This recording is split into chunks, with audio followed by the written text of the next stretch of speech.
প্রধানমন্ত্রী সাদা শার্ট কেন পরে? সাদা শার্ট কেন পরে? সাদা শার্ট পরলে কি হয়? তার সাদা শার্ট পরা নিয়ে বোতাম লাগায় না কেন কলারে, এই নিয়ে 15 মিনিটের একটা প্রতিবেদন করেছে। পৃথিবীতে কোনো দেশে যদি কোনো সাংবাদিকরা কোনো পক্ষ দল মতের পক্ষ নাই, সেই দেশে কোনোদিন শান্তি আসে না। তা সেইটা দিতে সম্পূর্ণ ব্যর্থ। আর ওই ব্যর্থতার কারণে আজ তাদের নামে চলে যাওয়ার পরে কেউ তাদের নাম ভালোভাবে নেয় না। তাদেরকে সবাই গালিগালাজ দিয়ে তাদের নাম নেয়, এ করছে তা করছে। হয়তো দু একজন বলতে পারে যে না ঠিক ছিল, কিন্তু এখানে আমি এই রাজনৈতিক দলগুলোরও দোষ দেবো, কারণ তারা সেইভাবে সহযোগিতা করে নাই। তারা শুধু ক্ষমতার লোভে তাড়াতাড়ি তাদেরকে সরাতে চাইছে এবং তাদের উপর দোষ চাপিয়ে দিয়ে ডেলি 4-5টা গ্রুপ যমুনা ঘেরাও করছে, ড্যান্স দিয়েছে যমুনা রে যমুনা, আমরা কিন্তু যাবো না, ওই তার বাড়িতে ধরে আনবে। এখন সেগুলো কোথায়?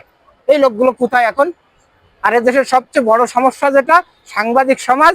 কারণ পৃথিবীতে কোনো দেশে যদি কোনো সাংবাদিকরা কোনো পক্ষ দল মতের পক্ষ নাই, সেই দেশে কোনোদিন শান্তি আসে না। সাংবাদিকদের কথা হবে সত্যের সন্ধানে, তারা নির্ভীক, সত্য কথাটা বলবে এবং সত্য উপস্থাপন করবে। সেটা কারোর পক্ষেও যাইতে পারে, বিপক্ষেও যাইতে পারে। সত্যটা না বলে দালালি করে। এই দালালি কেমন শুনবেন? সেদিন একটা খবর দেখলাম, প্রধানমন্ত্রী সাদা শার্ট কেন পরে?